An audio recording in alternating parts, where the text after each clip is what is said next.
Lecture audio du conte Une histoire des dunes de Hans Christian Andersen par Valérie Alain.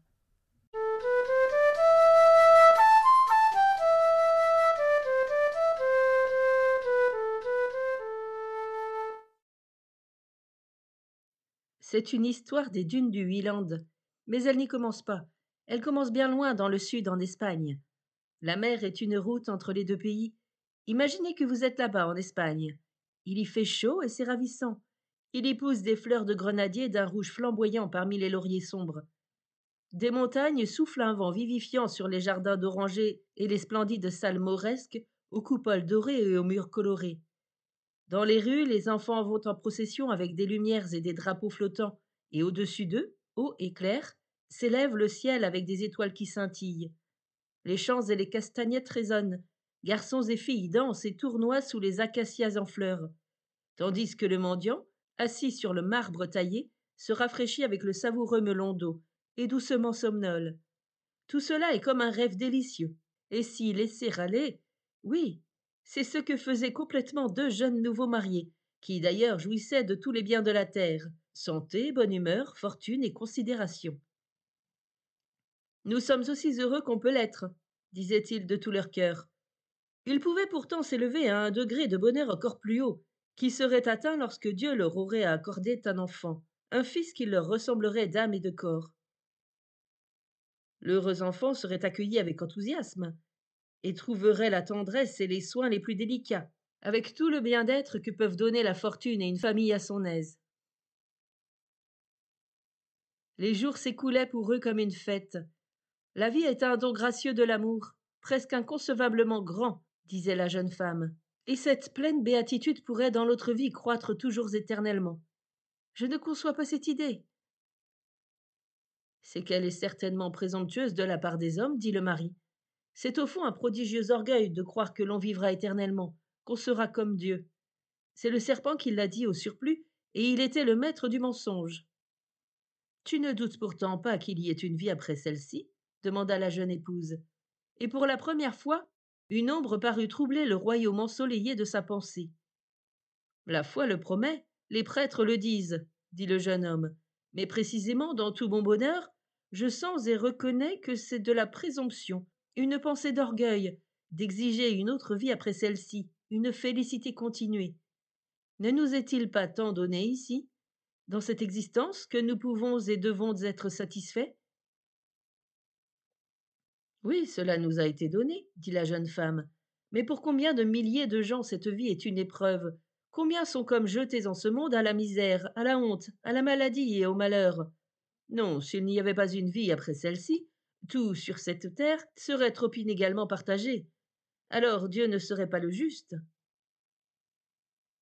Le mendiant que voilà a des joies, aussi grandes pour lui que celles du roi dans son château somptueux, dit le jeune homme. Et ne crois-tu pas que la bête de somme, qui est bâillonnée, qui a faim et se tue au travail, n'a pas le sentiment de sa vie pénible? Elle pourrait donc aussi demander une autre vie, et déclarer injuste qu'il n'y ait pas un rayon supérieur de la création. Dans le royaume du ciel, il y a beaucoup de salles, a dit le Christ, répondit la jeune femme. Le royaume du ciel, c'est l'infini, comme l'est l'amour divin. L'animal aussi est une créature, et aucune vie, je crois, ne périra, mais toute vie atteindra la félicité qu'elle peut recevoir, et qui lui suffit. Mais à moi ce monde me suffit maintenant, dit le mari, et il entoura de ses bras sa charmante et aimable femme, fuma sa cigarette sur le balcon, où l'air était embaumé du parfum des orangers et des œillets. La musique et le bruit des castagnettes montaient de la rue. Les étoiles luisaient au ciel, et deux yeux pleins d'amour, les yeux de sa femme, le regardaient avec l'ardeur éternelle de l'amour. Une pareille minute, dit-il, vaut bien la peine que l'on naisse pour elle, qu'on la goûte et disparaisse. Il souriait.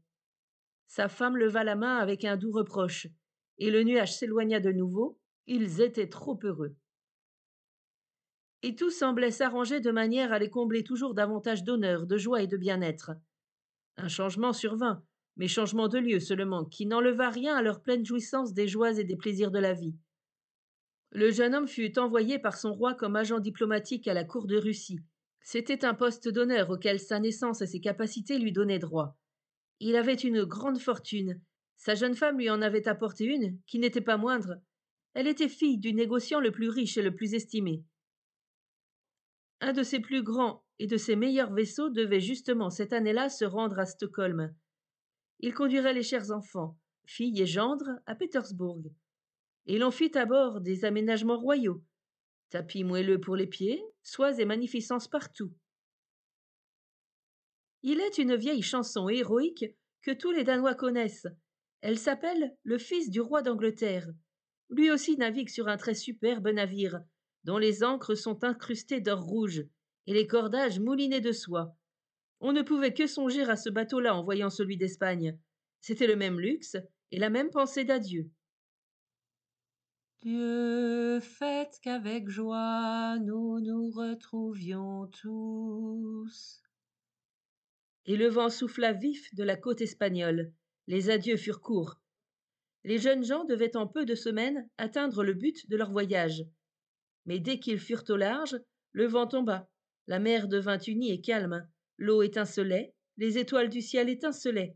C'était comme des soirées de fête dans la somptueuse cabine. On finit pourtant par souhaiter un souffle d'air. Un bon vent favorable. Mais il ne venait pas. Toujours il était contraire. Des semaines passèrent ainsi, et même 2 mois. Seulement alors on eut bon vent. Il soufflait du nord-est, on était entre l'Écosse et le Huiland, et le vent frichit. Tout à fait comme dans la vieille chanson sur le fils du roi d'Angleterre. Et l'orage monta, les nuages étaient noirs, on ne savait où se trouvait terre ou abri. Et ils durent alors jeter l'ancre fidèle, mais le vent les souffla vers l'ouest du Danemark. Il y a longtemps de cela. Le roi Christian VII était sur le trône danois, et c'était alors un jeune homme. Maint événement est survenu depuis lors, et beaucoup de changements. Lacs et marais sont devenus terres fertiles, des landes ont été cultivées, et à l'abri de la maison du paysan du Huiland occidental, ont poussé des pommiers et des roses. Mais il faut les chercher, car ils se cachent à l'abri des âpres vents d'ouest. On peut très bien, là-bas, se croire revenu à des temps plus reculés que le règne de Christian VII. Comme alors en Huiland, la lande brune s'étend sur des lieux avec ses excavations énormes, ses mirages, ses chemins accidentés qui se croisent et où l'on s'enfonce dans le sable.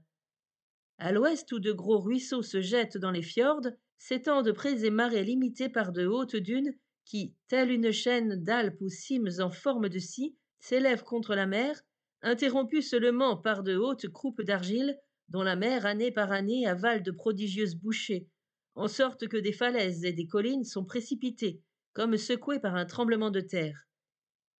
Tel est l'aspect de cette côte aujourd'hui.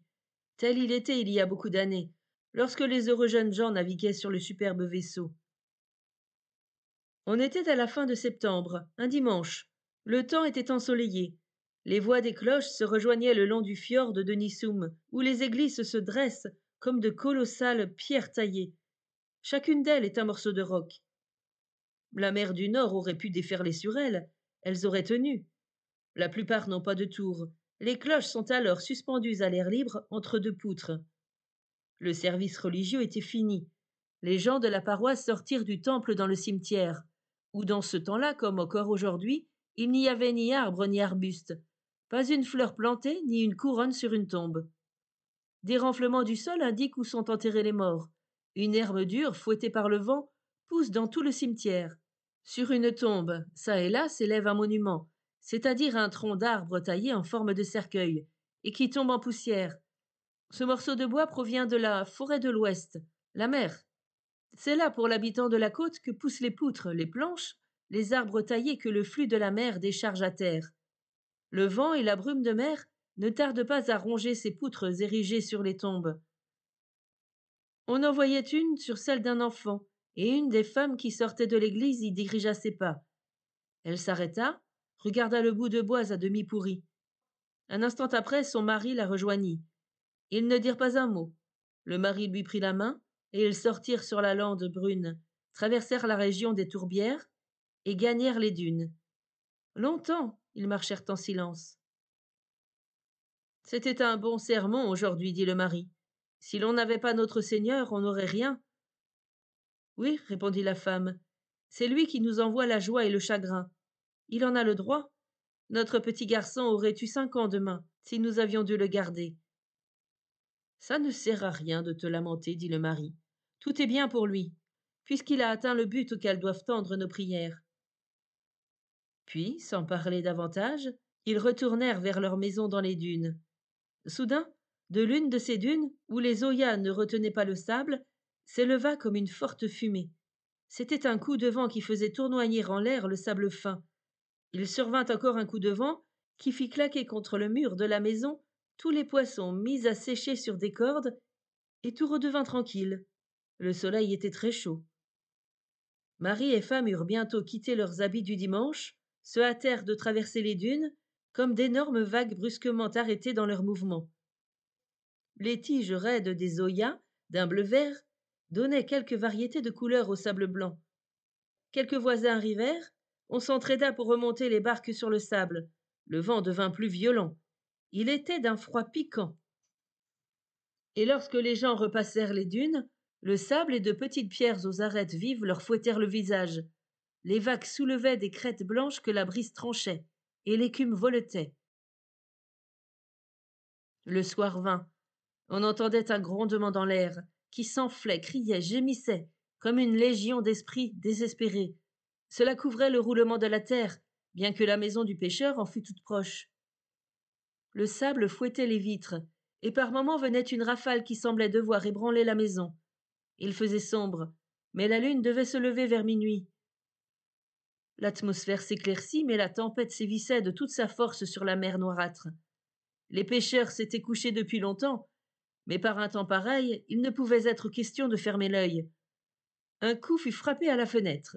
La porte s'ouvrit, et l'on dit « Il y a un grand vaisseau pris dans le banc de sable le plus éloigné. » D'un saut, les pêcheurs furent hors du lit et habillés. La lune avait paru.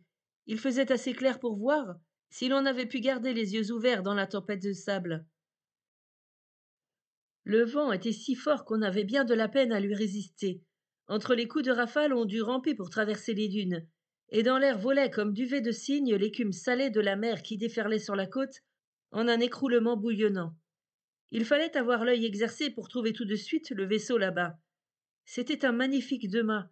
Il s'élevait juste à ce moment au-dessus du banc.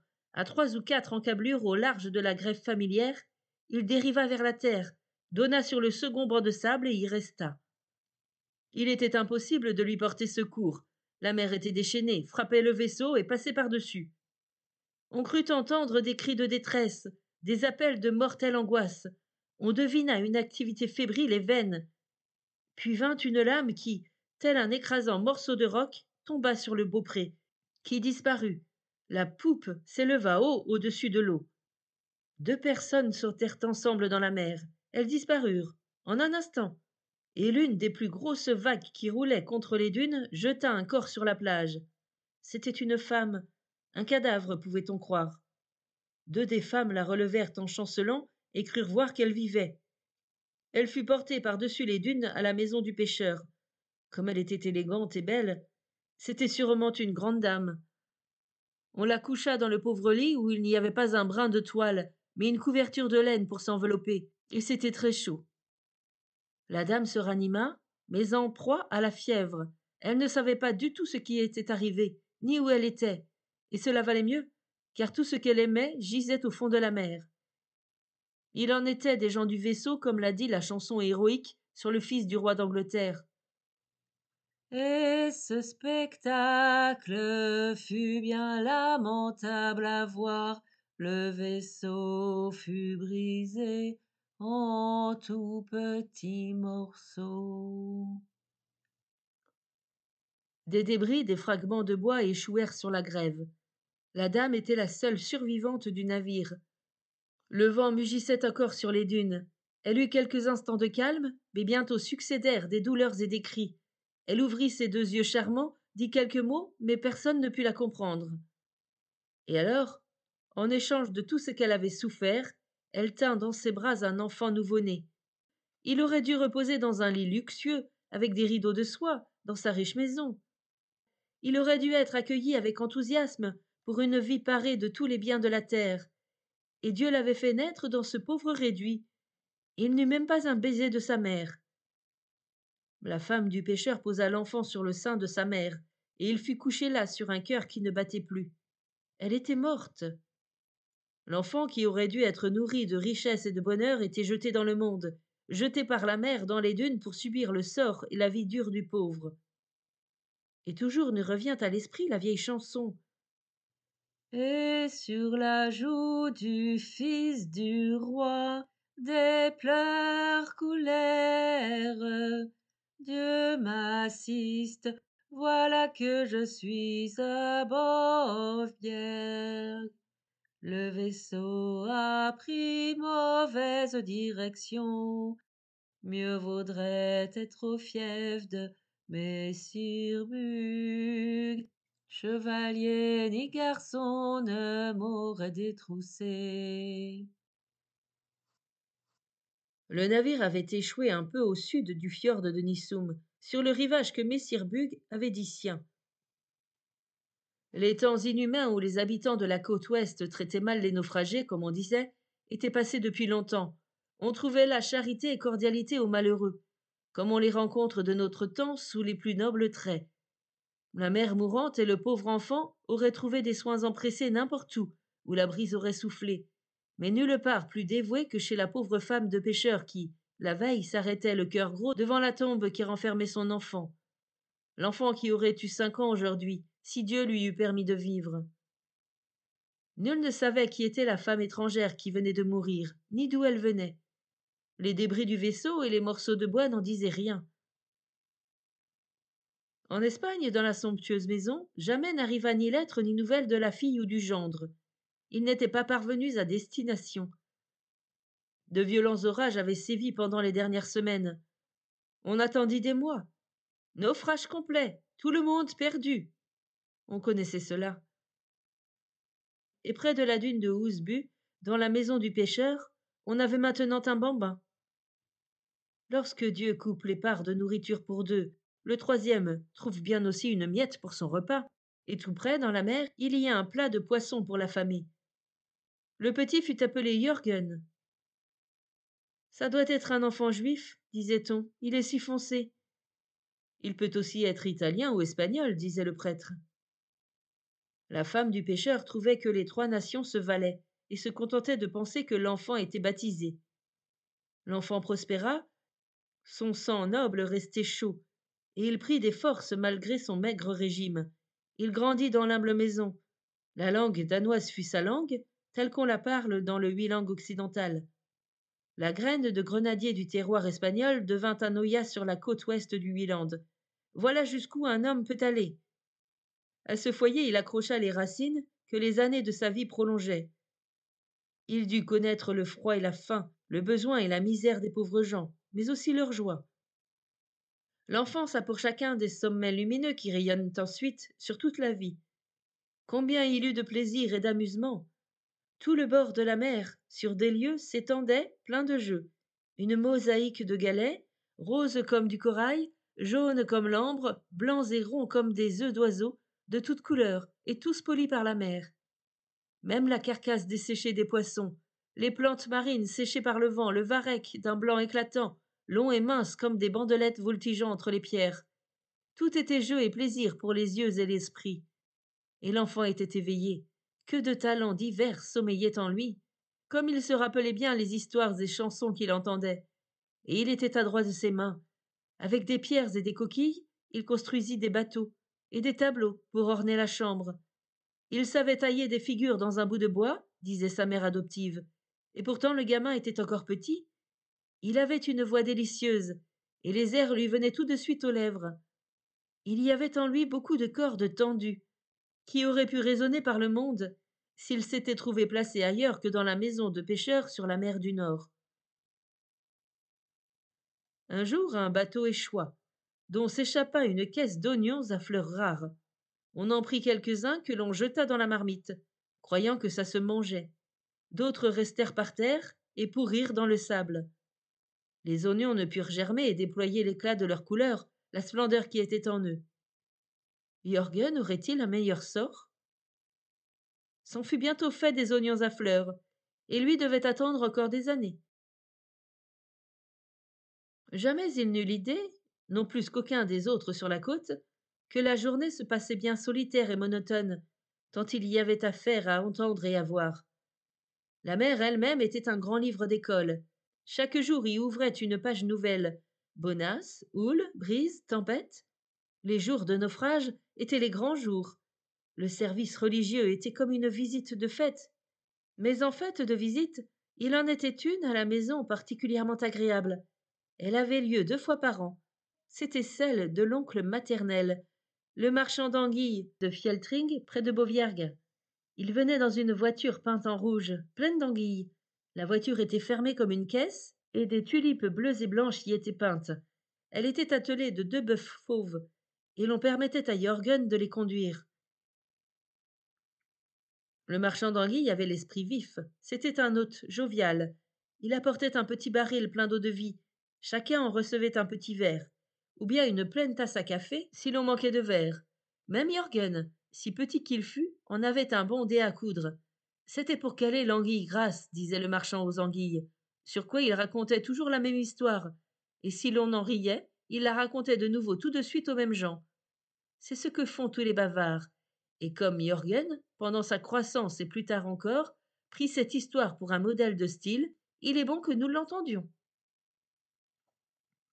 Dans la rivière circulaient les anguilles, et la mère anguille dit à ses filles, quand elles demandèrent à remonter seules un petit bout de la rivière, n'allez pas trop loin, les vilains harpons viendraient vite et vous prendra toutes. Mais elles allèrent trop loin, et sur 8 filles, il n'en revient que 3 vers la mère anguille. Elles se lamentèrent.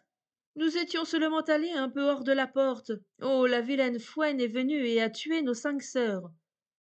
Oh, elles reviendront, dit la mère anguille. Non, dirent les filles, car elle leur a enlevé la peau. On les a coupées en morceaux et on les a grillées. Oh, elles reviendront, dit la mère anguille. Oui, mais elle les a mangées. Elles reviendront quand même, dit la mère anguille. Mais elle a bu de l'eau-de-vie après. Aïe, aïe. Alors elles ne reviendront jamais, gémit la mère anguille. L'eau-de-vie enterre l'anguille. Et c'est pourquoi il faut toujours boire son verre d'eau-de-vie après ce plat, disait le paysan pêcheur d'anguilles. Et cette histoire devint le fil d'or brillant, le fil conducteur de la vie de Jürgen. Lui aussi avait envie d'aller un peu hors de la porte, c'est-à-dire dans le monde, sur un bateau. Et la mère disait, comme la mère anguille, il y a beaucoup de vilaines gens, des fouines. Mais il devait tout de même sortir des dunes, aller un peu dans la lande. Et il y alla en effet. 4 journées délectables, les plus brillantes de toute son enfance, se déroulèrent avec tout le charme du Huiland, la joie et le soleil du pays. Il devait aller à un banquet de funérailles, il est vrai. Un parent fortuné de la famille de pêcheurs était mort. Sa maison était dans l'intérieur du pays, à l'est, en inclinant vers le nord, comme on disait. Père et mère devaient s'y rendre, et Jürgen avec eux.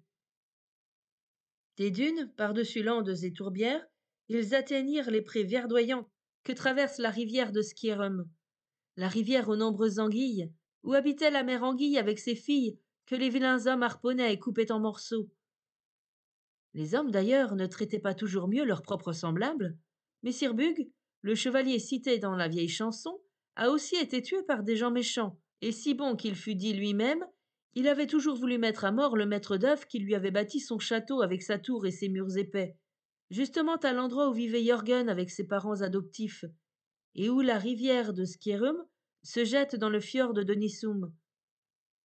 On voyait encore le remblai et des débris de murs çà et là. C'est là que le chevalier Bug, après le départ du maître d'œuvre, avait dit à son écuyer: cours après lui et dis-lui: maître, la tour penche. S'il se retourne, tu le tueras et tu prendras l'argent que je lui ai donné. Mais s'il ne se retourne pas, laisse-le partir en paix. Et l'écuyer obéit, et le maître d'œuvre répondit: la tour ne penche pas, mais un jour viendra de l'ouest un homme en manteau bleu qui la fera pencher. C'est ce qui arriva 100 ans plus tard. La mer du Nord fit irruption, et la tour tomba, Mais le propriétaire du château, Presbjorn Guldenstern, se bâtit plus haut, à l'endroit où cessent les prés, un château neuf qui existe encore. C'est Neurevosborg. Jürgen devait passer devant avec ses parents adoptifs. On lui avait parlé de tous ces lieux pendant les longues soirées d'hiver. Maintenant, il voyait le château avec le double fossé, les arbres et arbustes, le rempart, tout envahi par les fougères, et ce qui était le plus charmant, les grands tilleuls qui montaient aussi haut que l'arête du toit et remplissaient l'air d'un délicieux parfum. Vers le nord-ouest, à l'angle du jardin, poussait un grand arbuste en fleurs. On aurait dit neige d'hiver dans la verdure d'été. C'était un sureau, le premier que Jürgen voyait ainsi fleurir. Le sureau et les tilleuls restèrent toute sa vie dans son souvenir, parfum et charme du Danemark que son âme d'enfant conserva pour les vieux jours. Le voyage continua, et plus commodément, car en sortant de Neurevosborg, où fleurissait le sureau, on rencontra d'autres invités qui se rendaient à l'enterrement, et on fut pris dans leur voiture. Il fallut s'asseoir, il est vrai, tous les trois derrière, sur une petite caisse de bois à garniture de fer, mais cela valait mieux que de marcher. Le voyage continua par la lande. Les bœufs qui tiraient s'arrêtaient parfois, lorsque paraissait un endroit d'herbe fraîche parmi les bruyères. Le soleil luisait, il faisait chaud, et c'était curieux de voir au loin onduler une fumée qui était pourtant plus claire que l'air. On voyait au travers, comme si les rayons de soleil s'enroulaient et dansaient sur la lande. C'est Locke qui conduit son troupeau de moutons, dirent-ils. Et c'était dit, sans doute, à l'intention de Jürgen qui croyait entrer dans le pays des contes, et qui était pourtant dans le monde réel.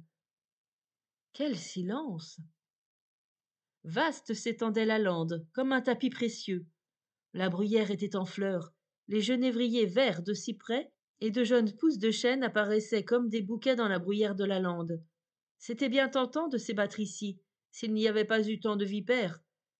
On en parlait, et aussi des bandes de loups qu'il y avait autrefois. C'est pourquoi d'ailleurs le canton s'appelait Ulfborg. Le vieil homme qui conduisait la voiture raconta qu'au temps de son père, les chevaux avaient souvent eu de durs combats avec ces bêtes sauvages, aujourd'hui exterminées. Un matin, il était venu là, et l'un des chevaux piétinait un loup qu'il avait tué, mais la jambe du cheval était toute dépouillée de sa chair. Le voyage parut trop rapide sur la lande vallonnée et dans le sable épais. La maison mortuaire, où on s'arrêta, était pleine d'étrangers. Il y en avait aussi dehors. Les voitures étaient les unes contre les autres, chevaux et bœufs paissaient le maigre pâturage. De grandes dunes de sable, comme près de la mer du Nord, s'élevaient derrière la ferme et s'étendaient au loin sur une grande largeur. Comment était-elle montée jusqu'ici, à 8 lieues à l'intérieur du pays, aussi hautes et imposantes que celles de la côte? Le vent avait soulevé le sable et les avait transportées, et elles avaient aussi leur histoire. On chanta des psaumes, et 2 vieux versèrent des larmes, mais à part cela, tout fut très agréable. De l'avis de Jürgen, il ne manquait pas de quoi manger et boire. Des anguilles grasses excellentes, après lesquelles il faut boire de l'eau de vie, disait le paysan pêcheur d'anguilles. Ça cale l'anguille, avait dit le paysan pêcheur. Bien entendu, on suivait son conseil. Jürgen était tantôt dedans, tantôt dehors. Le 3e jour, il se sentait ici chez lui comme dans la maison du pêcheur, et dans les dunes, où il y avait toujours vécu jusqu'alors. Ici, dans la lande, c'était autrement fertile. Certes, il y avait à foison fleurs de bruyère, raisins de corneille et myrtes grosses et sucrées. On les écrasait avec le pied, et le jus rouge qui en jaillissait tombait goutte à goutte des bruyères. On voyait ici une tombe de guerrier, là une autre. Des colonnes de fumée montaient dans l'air paisible. C'était un incendie de lande, disait-on. Ça faisait une belle lueur dans la soirée. Puis vint le 4e jour et le banquet d'enterrement fut fini. On devait aller des dunes de l'intérieur aux dunes de la côte. Les nôtres sont bien les vraies, dit le père. Celles-ci manquent de grandeur. Puis on parla de la façon dont elles étaient venues ici, et c'était bien compréhensible. On avait trouvé un cadavre sur la côte. Les paysans l'avaient mis au cimetière. Alors le vent de sable avait commencé. La mer fit violemment irruption. Un homme avisé de la paroisse conseilla d'ouvrir la tombe et de rechercher si l'homme enterré suçait son pouce. car en ce cas c'était un ondin qu'ils avaient enterré, et la mer envahirait les terres pour le ramener. La tombe fut ouverte, il gisait, suçant son pouce, et ils le mirent aussitôt sur une charrette. 2 bœufs furent attelés, et comme piqués par des thons, ils partirent avec lui par-dessus landes et tourbières jusqu'à la mer. Alors le vent de sable cessa, mais les dunes sont encore là. Jörgen entendit tout cela et conserva ce souvenir des jours les plus heureux de son enfance, les jours du repas de funérailles. C'était délicieux de sortir, de voir de nouveaux endroits, des gens nouveaux, et il allait en voir davantage. Il n'avait pas 14 ans, c'était encore un enfant. Il monta dans un bateau, vint à connaître ce qu'offre le monde, éprouva mauvais temps, mer démontée, méchanceté, gens brutaux. Il fut garçon de cabine. Maigre chair, nuit froide, coups de garcette et coups de poing pleuvaient. Alors son noble sang espagnol bouillait, et des paroles de colère écumaient sur sa bouche. Mais le plus prudent était de les ravaler, et il avait, comme l'anguille, le sentiment d'être écorché, coupé et mis dans la poêle. Je reviendrai, disait-il en lui-même. Il vit la côte d'Espagne, la patrie de ses parents, et la ville même où ils avaient vécu riches et heureux. Mais il ne savait rien de son pays ni de sa parenté. Sa famille en savait encore moins que lui. Le pauvre Mousse n'eut d'ailleurs pas la permission de descendre à terre. Pourtant, le dernier jour, il débarqua. Il y avait des emplettes à faire, qu'il devait trimballer à bord. Voilà Jörgen en habit minable, qui avait l'air d'avoir été lavé dans un fossé et séché dans la cheminée. C'était la première fois qu'il voyait, lui, l'habitant des dunes, une grande ville. Que les maisons étaient hautes, les rues étroites et pleines de gens. Les uns se pressaient ici, d'autres là. C'était comme un maelstrom de citadins, de paysans, de moines et de soldats.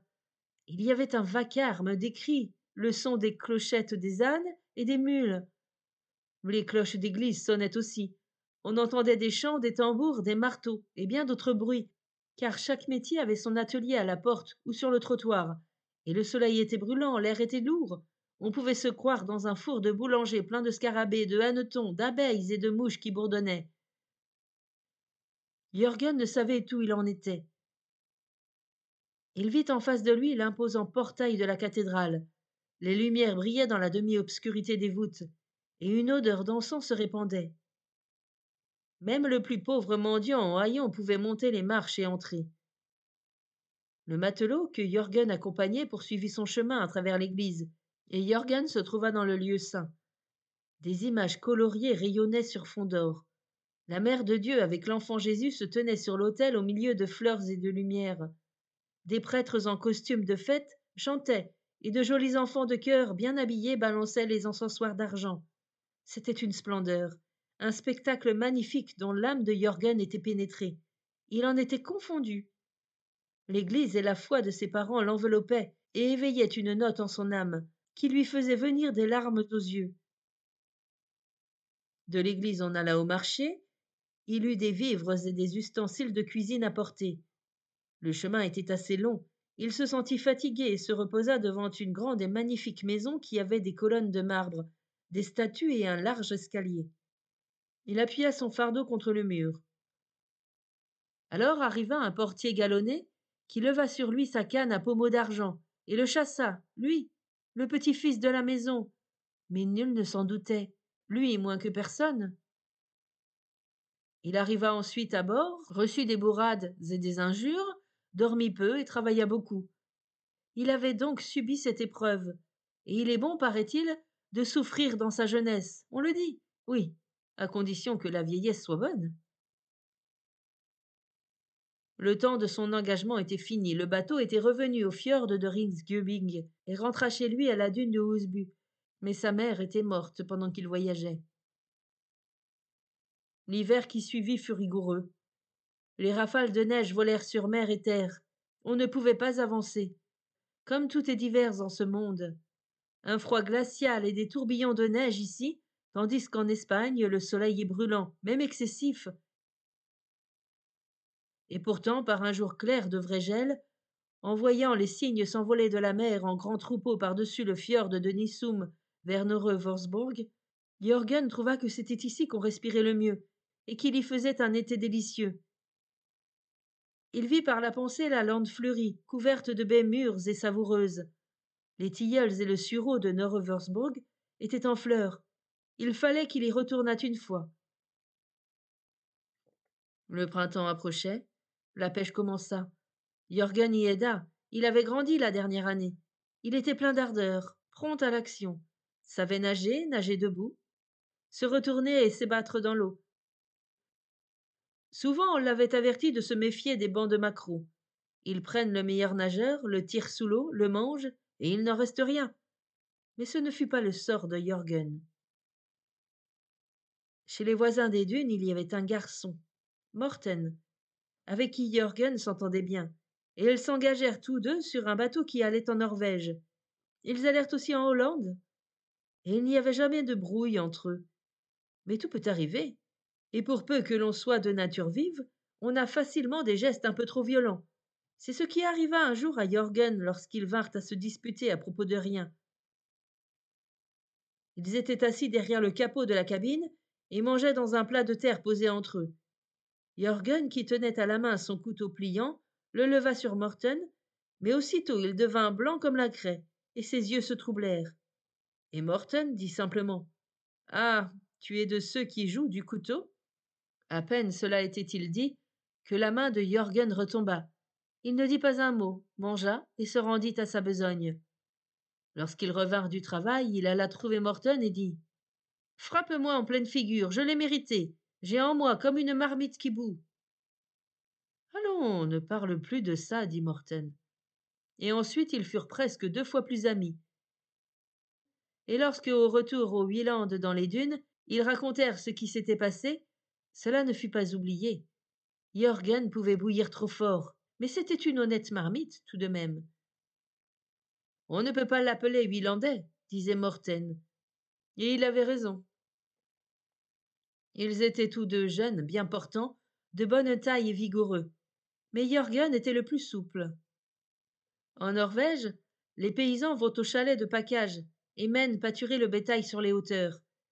Sur la côte occidentale du Wieland, on a bâti dans les dunes des cabanes en débris d'épave, couvertes de tourbes de la lande et de couches de bruyère. Des couchettes sont placées tout autour de la pièce, et c'est là que vivent et dorment les ménages de pêcheurs au commencement du printemps.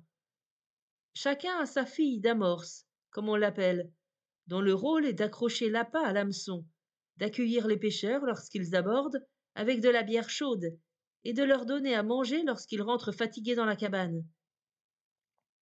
Les filles d'amorce sortent les poissons de la barque, les ouvrent et ont beaucoup à faire. Jürgen, son père, 2 autres pêcheurs et leur fille d'amorce avaient cabane commune.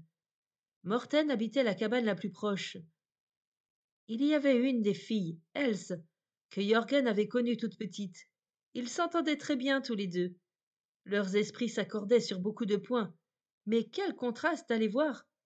Lui était brun de peau, et elle blanche, avec des cheveux blonds filasses. Elle avait les yeux aussi bleus que la mer au soleil. Un jour qu'ils se promenaient ensemble et que Jürgen la tenait par la main, fermement et tendrement, elle lui dit: Jürgen, j'ai quelque chose sur le cœur. Je voudrais être fille d'amorce chez toi, car tu es pour moi comme un frère, et moi et Morten, qui m'a engagé, nous sommes fiancés. Mais ce n'est pas la peine d'en parler aux autres. Ce fut pour Jürgen comme si la dune de sable eût remué sous ses pieds.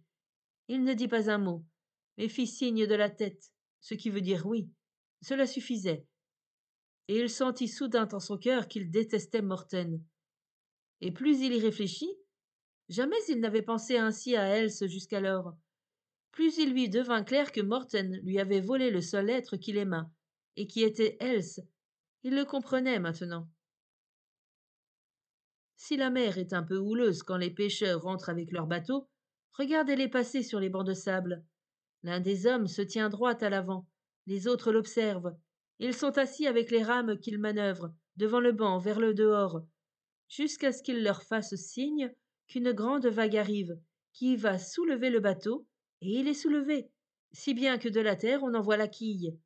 L'instant d'après, l'embarcation est cachée tout entière par les vagues qui sont devant, On ne voit ni bateau, ni gens, ni mâts, on les croirait engloutis par la mer. Un moment plus tard, ils paraissent comme un énorme monstre marin qui grimperait sur la vague. Les avirons s'agitent comme les pattes actives du monstre. Au second et troisième banc de sable, il en va comme au premier. Et ensuite les pêcheurs sautent dans l'eau, tirent la barque à terre. Chaque vague leur donne une bonne poussée jusqu'à ce qu'elle soit hors de la grève. Un ordre mal donné devant le banc, une hésitation, et c'est le naufrage. Et s'en sera fait de moi et de Morten à la fois. Cette pensée vint à l'esprit de Jörgen au large, où son père adoptif était justement tombé bien malade et frissonnait de fièvre. C'était un peu avant le banc le plus éloigné. Jörgen bondit à l'avant. Père, laisse-moi faire, dit-il, et son regard glissa sur Morten et sur les vagues. Mais au moment où les avirons se levaient et où arrivait la plus grosse lame, il vit le pâle visage de son père et ne put suivre sa mauvaise inspiration. La barque passa fort bien les bancs et parvint à la terre, mais sa pensée méchante lui restait dans le sang. Elle faisait ressurgir tous les fils d'une amertume accumulée depuis le temps de leur camaraderie. Toutefois, il ne parvenait pas à les réunir et les tresser en corde, et il y renonça. Morten l'obsédait. Il le sentait, et c'était assez pour le lui rendre odieux. Quelques pêcheurs s'en aperçurent. Mais non Morten, il était toujours le même, serviable et bavard, un peu trop bavard. Le père nourricier de Jörgen dut s'aliter, et il mourut la semaine suivante. Et Jörgen eut en héritage la maison derrière les dunes. Ce n'était qu'une pauvre maison, mais Morten n'en avait pas autant. Tu ne prendras sans doute plus d'engagement, Jörgen, mais tu restes toujours avec nous, dit un des vieux pêcheurs. Ce n'était pas l'idée de Jörgen. Il pensait précisément courir le monde de nouveau. Le paysan pêcheur d'anguilles de Fjeltring avait un oncle à Gemmelskegen, qui était pêcheur, mais de plus négociant aisé et possédait un vaisseau. C'était, disait-on, un vieil homme charmant. Cela vaudrait la peine d'être en service chez lui. Gemmelskegen est à l'extrémité nord du Wieland, aussi loin de la dune de Husby que l'on peut aller dans ce pays, et c'était sans doute surtout cela qui plaisait à Jürgen. Il ne voulait même pas rester jusqu'au mariage d'Els et de Morten, qui devait avoir lieu dans 15 jours. C'était absurde de s'en aller, pensait le vieux pêcheur. Maintenant qu'il avait une maison, elle se serait sans doute disposée à le préférer. Jürgen répondit à cela très brièvement. Ce n'était pas facile de comprendre ce qu'il disait, mais le vieux lui amena Else. Elle ne dit pas grand-chose, que ceci. Tu as une maison, il faut réfléchir à ça. Et Jürgen réfléchit beaucoup. La mer roula de fortes vagues, le cœur de l'homme de plus fortes encore. Beaucoup d'idées, plus ou moins nettes, traversèrent l'esprit et le cœur de Jürgen, et il demanda à Else. Alors, si Morten avait une maison aussi bonne que la mienne, qui de nous deux prendrais-tu de préférence? Mais Morten n'en a pas, et n'en aura pas. Mais nous supposons qu'il y en ait une. Oui, alors je prendrai Morten, car c'est où j'en suis pour le moment, mais on ne peut pas vivre de ça. Et Jürgen médita toute la nuit. Il avait en lui une idée dont il ne pouvait lui-même se rendre compte, mais c'était une pensée plus forte que son amour pour Else. Et il alla trouver Morten. Et ce qu'il dit et fit, il y avait bien réfléchi. Il lui céda la maison aux conditions les plus avantageuses. Lui-même s'engagerait sur un bateau, c'était ce qui lui plaisait, et elle se lui donna un baiser sur la bouche, car c'était Morten qu'elle préférait. Jürgen voulait partir le matin de bonne heure. La veille au soir, il était déjà trop tard lorsqu'il eut envie de voir Morten encore une fois. Il sortit et rencontra dans les dunes le vieux pêcheur, à qui son départ ne plaisait pas. Morten devait avoir un bec de canard cousu dans son pantalon, disait-il, puisque les filles étaient si amoureuses de lui. Jürgen ne tient pas compte de ses propos et se rendit à la maison qu'habitait Morten. On y parlait bruyamment. Morten n'était pas seul. Jürgen changea d'idée. Il ne voulait surtout pas rencontrer Else, et à bien réfléchir, il craignait de nouveaux remerciements de Morten, et il s'en retourna. Le lendemain, avant qu'il fît jour, il noua son paquet, prit sa boîte à provisions et descendit les dunes vers la grève. On avançait par là plus aisément que par le pénible chemin sableux, et de plus c'était plus court, car il voulait d'abord passer à Fjöldring, près de Bofbjerg, où habitait le paysan pêcheur d'anguilles, à qui il avait promis une visite. La mer était unie et bleue, il y avait des coquillages par terre, ses jouets d'enfant craquaient sous ses pieds. Tout en marchant, il se mit à saigner du nez. C'était peu de chose, mais qui peut avoir son importance. Quelques gouttes de sang tombèrent sur sa manche.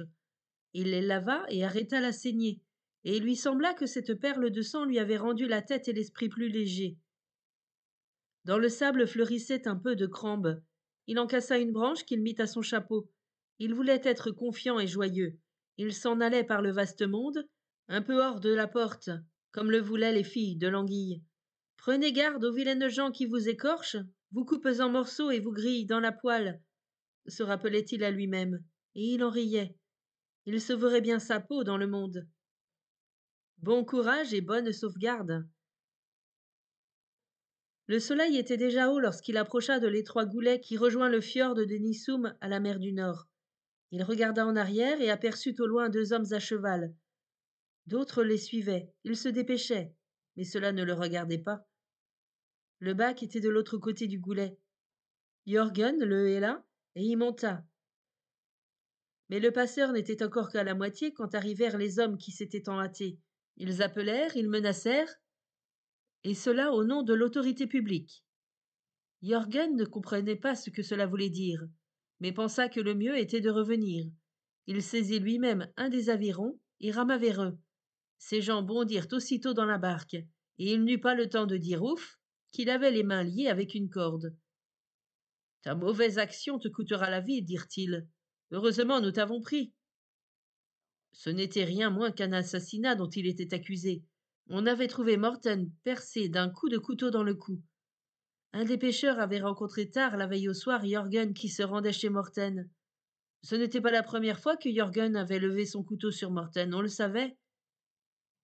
C'est lui qui devait être l'assassin. Il s'agissait maintenant de le mettre en lieu sûr. Rinkeby était l'endroit habituel pour cela, mais c'était loin.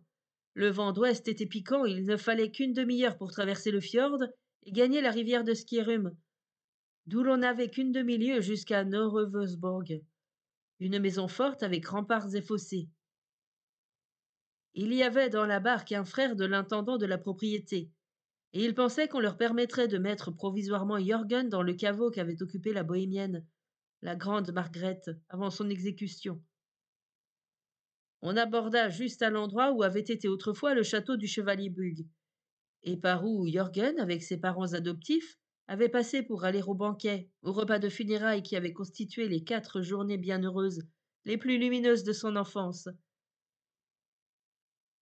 Il fut mené par le même chemin à la prairie de Norrevosborg, et le sureau y était en pleine floraison.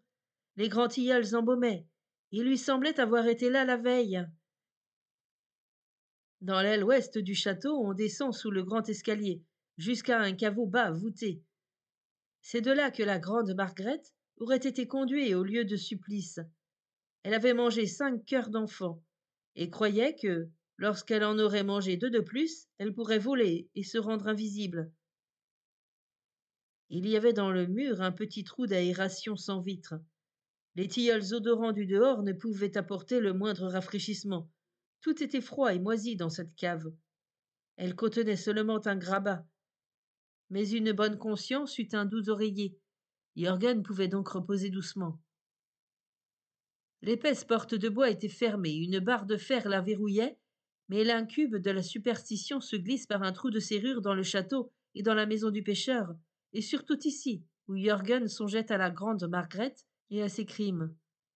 Elle avait rempli cette salle de ses pensées, la nuit qui avait précédé son supplice. Jörgen se rappelait toute la magie qui s'était exercée ici, au temps où le seigneur Svanvedel y habitait. Et il connaissait bien l'histoire du chien de garde qui était sur le pont, et que l'on trouvait tous les matins pendu à sa chaîne par-dessus le parapet. Tout cela glaçait Jörgen. Pourtant, un rayon de soleil venait de là, pénétrait en lui. C'était le souvenir du sureau et des tilleuls en fleurs. Il n'y resta pas longtemps. et fut conduite à Riksgöbing, où la prison fut tout aussi rigoureuse. Ces temps-là n'étaient pas les nôtres. La vie des pauvres était dure. On n'avait pas encore délivré les fermes et les villages de la tyrannie des nouveaux châteaux, et sous ce régime, cochers et domestiques devenaient juges de bailliage qui, pour un léger délit, pouvaient condamner de pauvres gens à perdre leurs biens et à être fouettés au pilori, dont on voyait encore ici quelques-uns. Et en Huiland, loin de la Copenhague royale et de la société éclairée, des dirigeants bien intentionnés, la loi souvent, allait comme elle pouvait, et c'était le moins pour Jürgen que l'affaire traînât en longueur. Il faisait terriblement froid dans sa prison. Quand cela finirait-il? Innocent, il était jeté dans le malheur et la misère, tel était son lot. Ce lot qui lui avait été attribué dans ce monde. Il eut alors le temps d'y réfléchir. Pourquoi était-il ainsi partagé? Bon, cela s'éclaircira dans l'autre vie qui nous attend certainement. Cette fois, c'était fortement ancré en lui, dans la pauvre maison. Elle qui, dans l'abondance et au soleil de l'Espagne, rayonnait dans la pensée de son père, devint pour lui, dans le froid et l'obscurité, lumière d'espoir, grâce à Dieu qui jamais ne déçoit. Et les orages de printemps se firent sentir. On entend le grondement de la mer du Nord, à des lieues dans l'intérieur du pays, mais seulement lorsque l'orage est calmé. Ce grondement résonne comme si des centaines de lourdes voitures passaient sur un chemin dur, recouvrant des cavernes. Jürgen l'entendit dans sa prison, et ce fut une distraction. Aucun air ancien ne pouvait lui aller plus profondément au cœur que ces accords. La mer qui roule, la mer libre, qui vous porte à travers le monde, qui vous fait voler avec les vents et sur laquelle, où que l'on arrive, on emporte avec soi sa maison, comme l'escargot. On est toujours sur son propre sol, dans son foyer, même en pays étranger. Comme il écoutait ce grondement profond, quel grondement de souvenirs dans sa pensée! Libre, libre! Ô bonheur d'être libre, même sans semelle à ses souliers et avec une chemise de fil d'étoupe appréciée. Parfois cette pensée l'enflammait, et il frappait le mur de ses poings fermés. Des semaines, des mois, une année entière avaient passé. Puis on arrêta un coquin, Niels, le voleur, surnommé le Maquignon. Et alors vinrent des temps meilleurs. L'injustice qu'avait subie Jürgen devint notoire. Au nord du fjord de Ringsgöbing, chez un petit cultivateur qui tenait une auberge, s'étaient rencontrés l'après-midi, la veille du jour où Jürgen était parti de chez lui, Niels le voleur et Morten.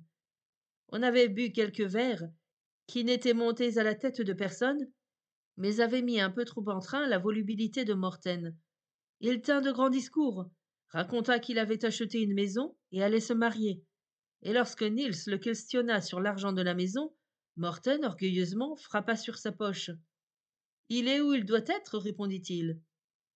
Cette fanfaronnade lui coûta la vie. Lorsqu'il fut parti, Niels le suivit et lui planta un couteau dans la gorge pour prendre l'argent, qui n'existait pas. L'histoire fut minutieusement débrouillée. Il nous suffira de savoir que Jürgen fut libéré. Mais que reçut-il en compensation de tout ce qu'il avait souffert toute une année en prison au froid, isolé des hommes? On lui dit qu'il avait la chance d'être innocent, qu'il pouvait s'en aller. Le maire lui donna 10 marks pour ses frais de voyage, et plusieurs citoyens de la ville lui donnèrent de la bière et des vivres. Il y avait aussi de braves gens. Ce n'est pas tout le monde qui écorche, coupe en morceaux et met dans la poêle. Et le meilleur de tout fut que le négociant Braun de Skegen, celui chez qui Jürgen, il y avait un an, aurait voulu prendre un engagement, avait précisément ces jours-là des affaires à Ringsgöbing.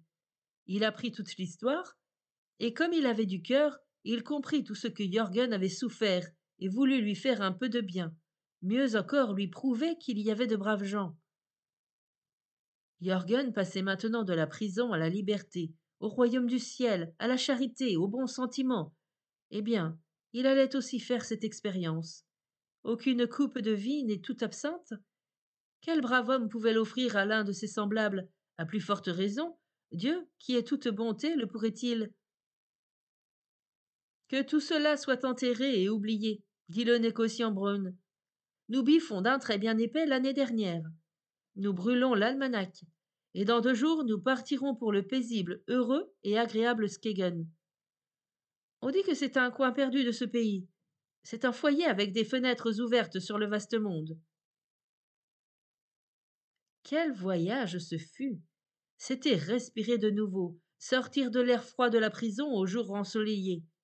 La lande s'étendait, couverte de bruyères en fleurs, et le pâtre, assis sur le tombeau du guerrier, soufflait dans la flûte qu'il s'était faite avec un os de mouton. La fée Morgane, charmant mirage du désert, se montra, ainsi que le singulier ondoiement de l'air que l'on appelle Locke menant son troupeau. En montant vers le Limfjord, le voyage leur fit traverser le pays des Vendéliens, vers Skegen, d'où avaient émigré les hommes à longue barbe, les Longobardes. Lorsque, au temps de la famille, sous le roi Snio, tous les enfants et les vieillards devaient être massacrés, la noble femme Gambarouk, qui possédait des terres là-haut, proposa que les enfants, plutôt, quittassent le pays. Jürgen savait cela, sa science allait jusque-là, et s'il ne connaissait pas le pays des Longobards, par-delà les hautes Alpes, il savait tout de même à quoi il ressemblait, car lui-même, jeune garçon, avait été dans le sud de l'Espagne. Il se rappelait les amoncellements de fruits, les fleurs rouges de grenadiers, le bourdonnement et le son des cloches de la grande ruche de la ville. Mais rien n'est si charmant que chez soi, et c'est en Dadmar que Jürgen était chez lui. Enfin, on atteignit Vendilskaga, comme on appelle Skegen dans les vieux textes norvégiens et islandais. Sur des lieux, avec des intervalles de dunes et de champs cultivés, s'étend et s'étendait alors déjà Gemelskegen, la ville de l'ouest et la ville de l'est, jusqu'en vue du phare, près de la pointe. Maisons et fermes étaient, comme aujourd'hui, disséminées parmi des collines de sable, qui se déplacent. Pays désertique où le vent prend ses ébats dans le sable voltigeant, et où mouettes, hirondelles de mer et cygnes sauvages crient à vous briser le tympan. À 10 kilomètres au sud-ouest de la pointe se trouve Oyen, ou Gemelskegen. C'est là qu'habitait le négociant Braun, là que Jürgen allait vivre. La maison était goudronnée. Les petits bâtiments annexes avaient tous comme toiture un bateau retourné. On avait assemblé des débris d'épave pour faire une soue à cochon. Il n'y avait pas de palissade, car il n'y avait là rien à enclore. Mais à des cordes, en longs chapelets superposés, pendaient des poissons ouverts que le vent séchait. Sur toute la grève s'entassaient des harengs pourris. Les filets n'étaient pas plus tôt dans l'eau que le hareng était tiré à terre en telle quantité qu'il y en avait trop. On les relançait à la mer, ou bien on les laissait pourrir. La femme et la fille du négociant, et les gens de la maison aussi, arrivèrent enchantés, quand le père rentra chez lui. Ce furent des poignées de main, des cris et du bavardage. Et comme la fille avait un joli visage avec ses 2 beaux yeux, la maison était agréable et grande. Des plats de poisson furent servis à table, des plis, un mets de luxe, même pour un roi, et du vin des vignobles de Skegen, la grande mer, d'où les raisins arrivent déjà pressés, en tonneaux aussi bien qu'en bouteilles. Lorsque la mère et la fille surent qui était Jürgen, et combien il avait, bien qu'innocent, durement souffert, elles le regardèrent avec des yeux plus doux, et les plus doux étaient ceux de la fille, la charmante mademoiselle Clara.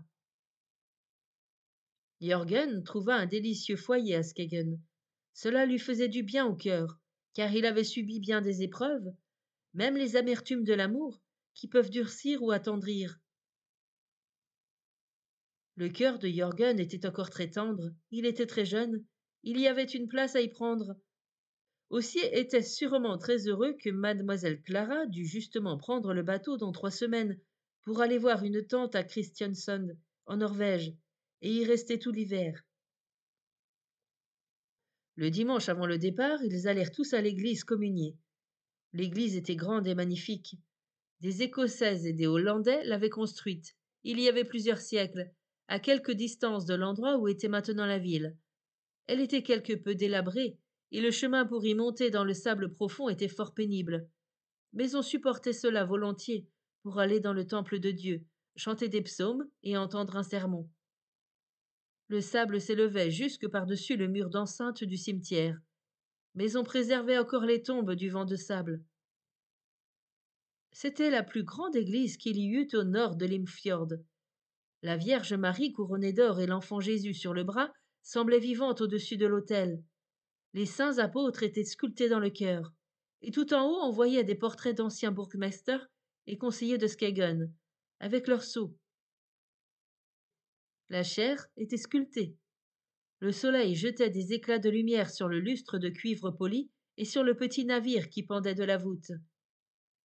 Jürgen était envahi par un sentiment sacré, enfantin, comme lorsque jeune garçon il avait été dans la somptueuse église espagnole, mais il avait ici conscience d'appartenir à la paroisse. Après le sermon vint la communion. Avec les autres, il reçut le pain et le vin, et il se trouva qu'il était agenouillé à côté de mademoiselle Clara. Sa pensée toutefois était si bien tournée vers Dieu et l'acte saint qu'il ne vit qu'en se levant quelle voisine il avait eue. Il vit que des larmes coulaient sur les joues de la jeune fille. 2 jours après, elle partit pour la Norvège, et Jürgen travailla dans la maison, fut à la pêche, et il y avait du poisson à prendre, plus dans ce temps-là qu'aujourd'hui. Les bancs de maquereaux luisaient par les nuits sombres, trahissant leur passage. Le grondin grondait, et la seiche poussait des cris lamentables quand elle était poursuivie. Les poissons ne sont pas aussi muets qu'on le dit, et Jürgen l'était bien davantage avec ce qu'il gardait pour lui, mais cela sortirait bien un jour. Tous les dimanches, lorsqu'il était à l'église et fixait les yeux sur la figure de Marie, mère de Jésus, dans le tableau au-dessus de l'autel, il regardait aussi un moment l'endroit où mademoiselle Clara s'était agenouillée à côté de lui, et il songeait combien elle avait été bonne envers lui. L'automne vint avec la pluie mêlée de neige. L'eau stagnait, pleine de petits glaçons, sur le sol de la ville de Skegen. Le sable ne pouvait absorber toute cette eau. Il fallait patauger ou passer en barque. Les orages jetèrent vaisseau après vaisseau contre les mortels bancs de sable. Il y eut des tempêtes de neige et des rafales de sable. Le sable s'entassa autour des maisons, au point que les gens durent sortir par la cheminée. Mais cela n'avait rien d'extraordinaire dans cette ville. Dans la salle à l'intérieur, il faisait tiède et bon. La tourbe de bruyère et les débris d'épaves craquaient et pétillaient, et le négociant Braun lisait à haute voix de vieilles chroniques. Il lisait l'histoire du prince Hamlet de Danemark, qui, d'Angleterre, aborda ici près de Bovbjerg et livra une bataille. Sa tombe était à Rame, à 5 lieues seulement de l'endroit où habitait le paysan pêcheur d'anguilles. Des tombes de guerriers par centaines s'élevaient dans la lande, comme en un vaste cimetière. Le négociant Braun avait lui-même été à la tombe d'Hamlet. On parla de l'ancien temps, des voisins, des Anglais et des Écossais, et Jürgen chanta la chanson sur le fils du roi d'Angleterre et sur le merveilleux navire et son équipement. Et le navire était doré d'un bord à l'autre. La parole de Dieu sur lui était inscrite. Et à l'avant la proue portait une peinture. Le fils du roi serra sa belle dans ses bras.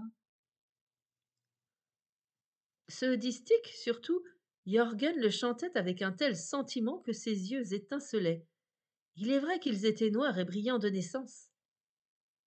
On avait la lecture, le chant, l'abondance à la maison, c'était la vie de famille, y compris les animaux domestiques, et tout était bien tenu.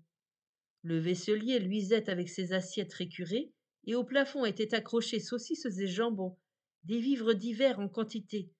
Cela peut se voir encore dans les nombreuses et riches maisons paysannes de la côte ouest. Abondance de nourriture, propreté coquette, sagacité et bonne humeur. Et de notre temps, les paysans ont prospéré. L'hospitalité fleurit chez eux comme sous la tente de l'arabe. Jürgen n'avait jamais vécu aussi agréablement depuis les 4 journées qu'il avait passées enfant au repas de funérailles. Et pourtant, mademoiselle Clara était absente, mais non absente des pensées ni des propos. En avril, un bateau devait aller en Norvège. Jürgen serait du voyage. Il était naturellement très en train et avait pris du corps, disait la mère Braun. C'était un plaisir de le voir. Et toi aussi, dit le vieux négociant. Jürgen a donné de l'animation aux soirées d'hiver, et à toi, la mère, du même coup. Tu as rajeuni cette année, tu es charmante. Il est vrai que tu étais la plus belle fille de Viborg, et ce n'était pas peu dire, car j'ai toujours trouvé que les filles de Viborg sont les plus belles. Jürgen ne dit rien à cela. Il valait mieux se taire, mais il pensait à une fille de Skagen qu'il allait rejoindre en bateau. Le vaisseau jeta l'ancre à Christiansand. Jürgen y était arrivé avec un bon vent en une demi-journée. Un matin, le négociant Braun se rendit au phare situé loin de Gemmelskegen, près de la pointe. Les charbons du phare à bascule étaient depuis longtemps éteints. Le soleil était déjà haut lorsqu'il parvint à la tour. À 5 kilomètres de la pointe extrême de la terre s'étendent des bancs de sable sous l'eau. On voyait ce jour-là de nombreux vaisseaux devant eux, et parmi ces bateaux il crut reconnaître à la longue vue Karen Brome. C'était le nom du sien. Et en effet, il s'avançait. Clara et Jürgen étaient à bord. Le phare et les tours de Skagen leur apparaissaient comme un héron et un cygne sur l'eau bleue. Clara était assise près du plat-bord et voyait les dunes s'approcher peu à peu. Si le vent se maintenait, ils pouvaient être chez eux dans 1 heure. Si près de ce retour et de la joie, ils étaient près de la mort et de ses angoisses.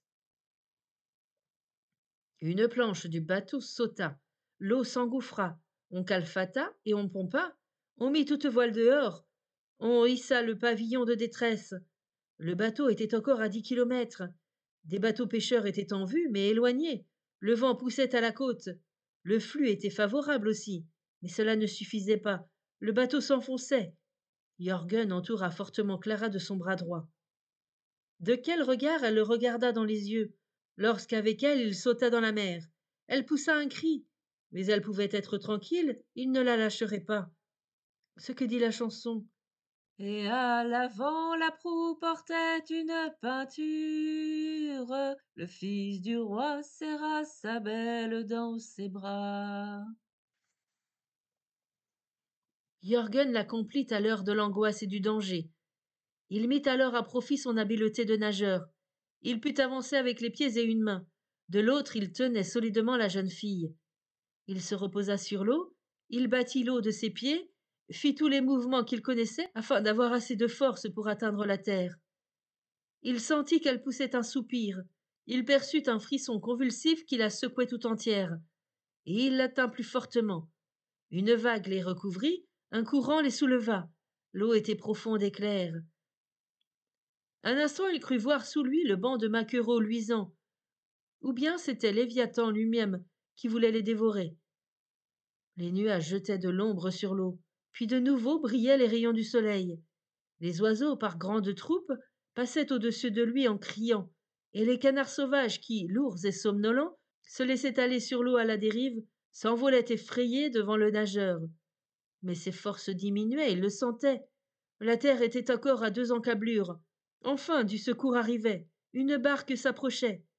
Cependant, sous l'eau se dressait, et il le vit clairement, une figure blanche au regard fixe. Une vague le souleva, la figure s'approchait. Il reçut un coup. Ce fut la nuit, et tout disparut pour lui. Il y avait sur le banc de sable une épave de navire que recouvrait la mer. Le buste d'étrave blanc s'appuyait sur une ancre dont la pointe de fer affleurait juste au niveau de l'eau. Jürgen s'y était cogné. Le courant l'avait poussé en avant avec une force accrue. Il s'enfonça évanoui avec son fardeau, mais la vague suivante les souleva de nouveau, lui et la jeune fille. Les pêcheurs les prirent et les montèrent dans la barque. Le sang coulait sur la figure de Jürgen. Il était comme mort, mais il tenait la fille si étroitement serrée qu'il fallut l'arracher de son bras et de sa main.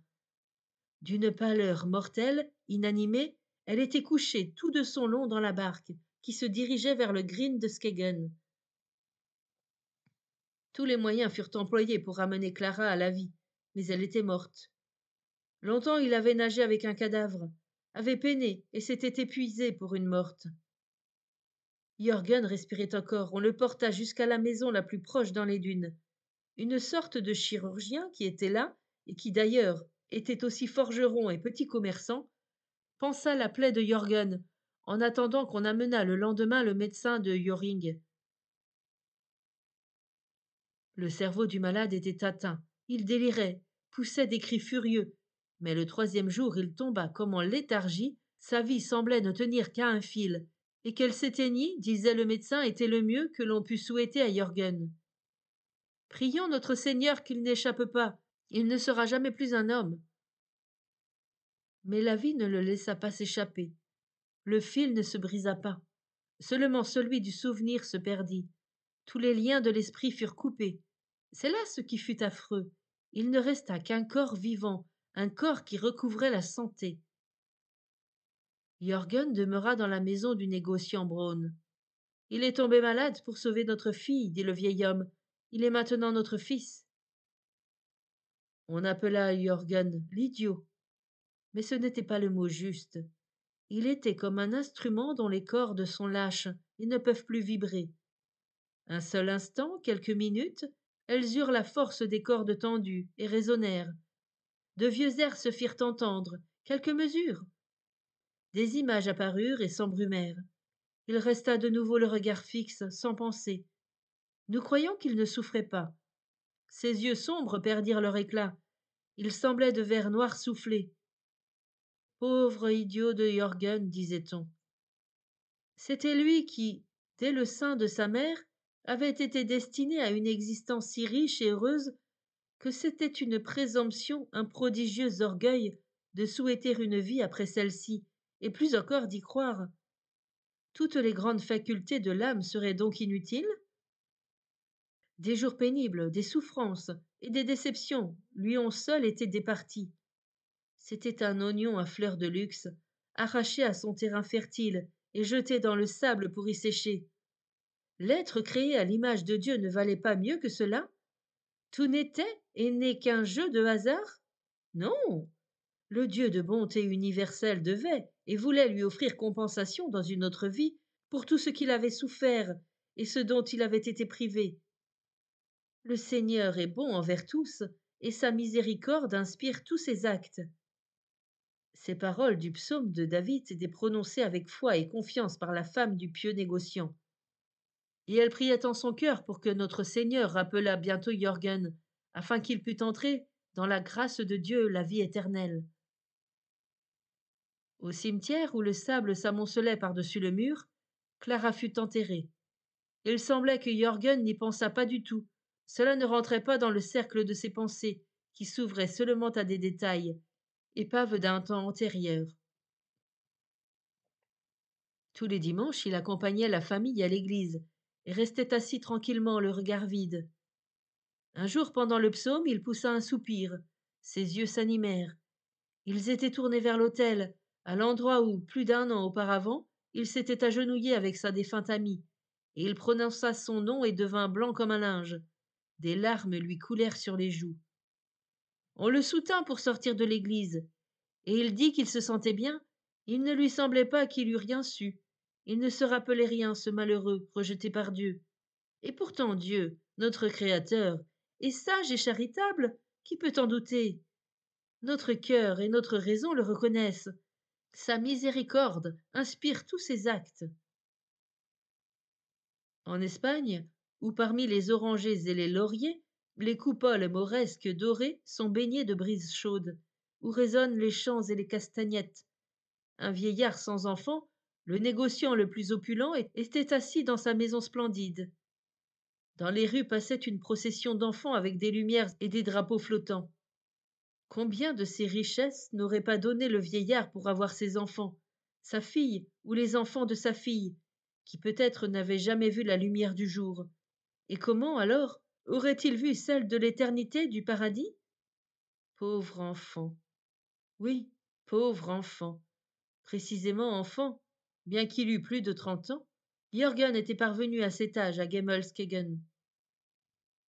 Le sable volant s'était déposé sur les tombes du cimetière, montant contre le mur de l'église, mais c'était ici, auprès des morts plus anciens, auprès de leurs familles et des personnes chères, que les morts voulaient et devaient être enterrés.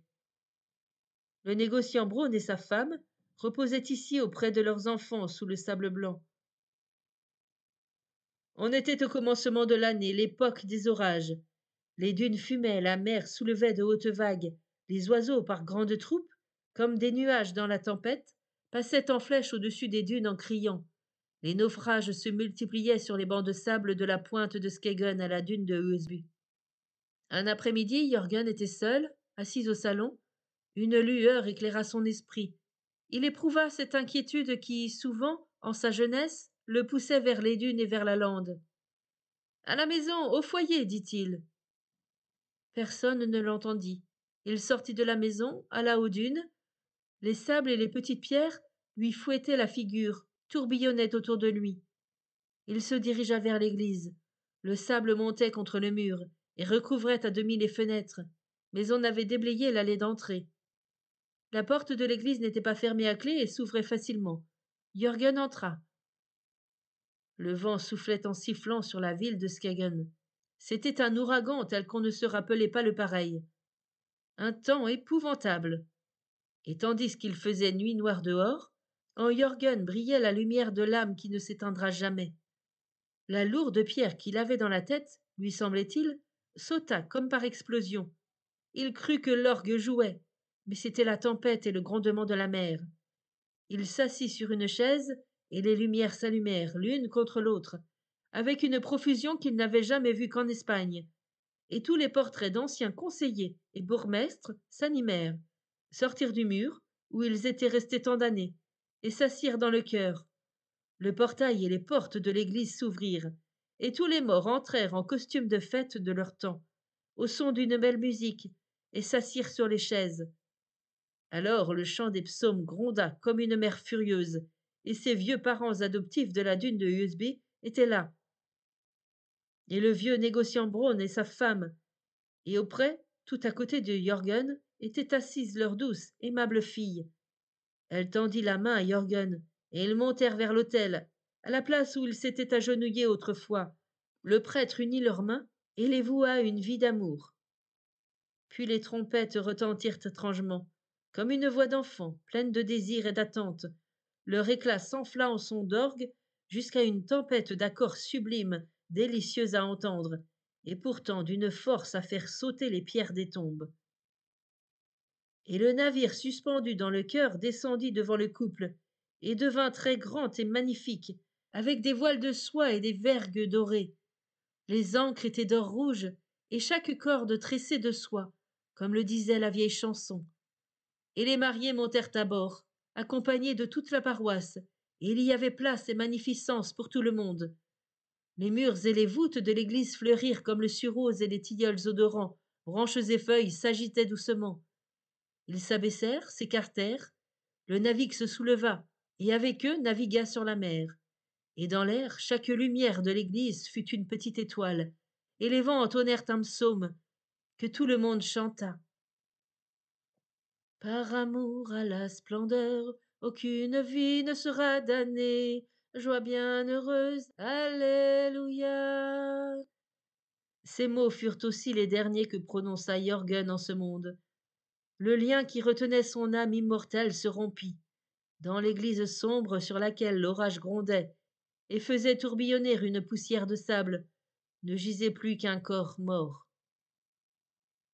Le lendemain matin, c'était dimanche, les paroissiens et le prêtre arrivèrent pour le service divin. On avait eu du mal à venir jusque-là. Le chemin couvert de sable était presque impraticable.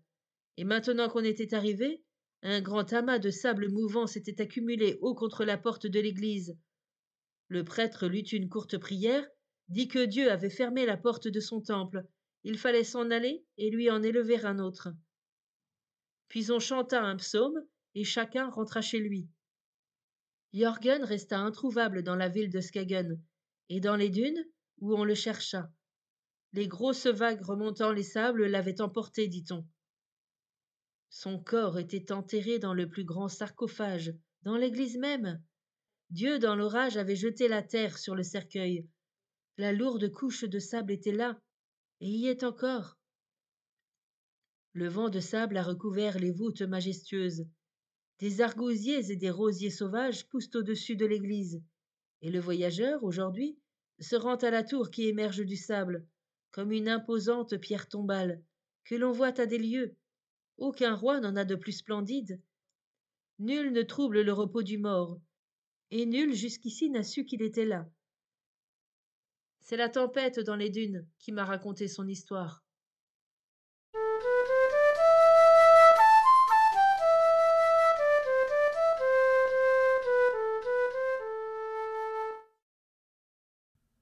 Fin de la lecture du conte Une histoire des dunes. Merci de votre écoute. Je vous rends vos oreilles, cœur avec les doigts.